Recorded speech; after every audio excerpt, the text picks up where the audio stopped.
Good afternoon. I'm David Kramer at the National Weather Service with Alaska statewide weather.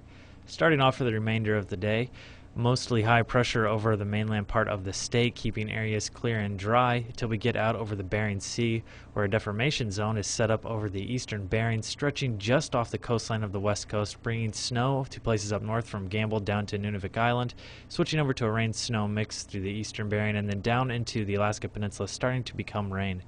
Further out in the central Bering Sea, areas of fog are lingering around, and as we get closer to the central Aleutian Islands, another low is coming up from the south, bringing rain closer to those areas.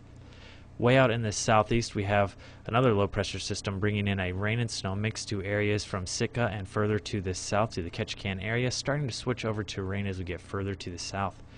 As we move into the tonight period, that frontal system will move up closer to the southeast, but the rain will not spread much further to the north, once again ending at about as far north as Sitka with a rain and snow mix there, switching over to become completely rain as we get further to the south.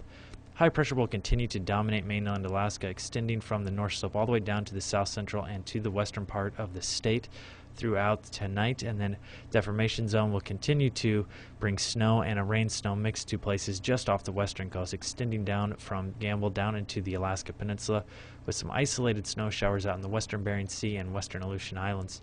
As we move into Tuesday, low pressure will develop out in the central Bering Sea, and that'll bring a rain and snow mix to most areas with some rain showers as we get to the central Aleutian Islands. Weak high pressure will sit over the eastern Aleutian Islands, keeping them void of precipitation, and then a rain-snow mix along the Alaska Peninsula. Way up towards St. Lawrence Island, we'll see some snow showers up there, but continued high pressure over mainland Alaska will keep those areas clear and dry. So again to the southeast part of the state, becoming all rain now from Sitka further to the south, extending down towards the Ketchikan area. Then on Wednesday, those rain showers finally starting to push off from the southeast, just in the very southern tip of the area. High pressure still over mainland Alaska, even on Wednesday, extending from the north slope down into the south central and out over to the west coast of the state, keeping those areas void of precipitation. As we move into the Bering Sea, areas of rain and snow will be pushing through from the southwest all the way out towards Nunavik Island and covering the Pribilofs as well.